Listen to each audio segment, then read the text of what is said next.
Edhe pse mazhoranca refuzoi një ditë më parë që Parlamenti të shqyrtoi brenda 3 javëve projektligjin e Partisë Demokratike për hetimin ndërkombëtar të ÇEZ, opozita thekson se nuk do të tërhiqet nga zbardhja e kësaj çështje. Nënkryetari i Demokratëve Edmond Spau deklaroi se kjo aferë nuk do të mbyllet pavarësisht strategjive që po ndjek shumica qeverisëse. Vetëm për Edi Ramën kjo është një marrëveshje e mirë dhe e mbron me çdo kusht.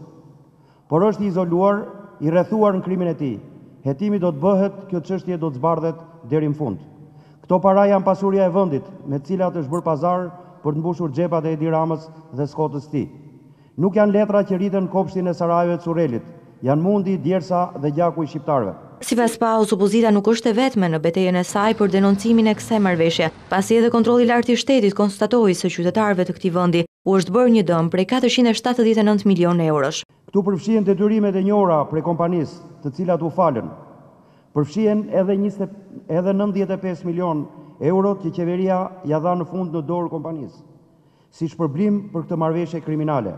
I dha 95 milion euro, pasi ndau me të qindra miliona euro të tjera. Një ditë më parë, mazhoranca duke u referuar rregullores së Kuvendit vendosi që drafti propozuar nga PD për hetimin ndërkombëtar të çështjes së ÇEZ të shqyrtohet nga Parlamenti pas datës 5 nëntor, atëherë kur do të miratohet programi i ri i punës së Kuvendit.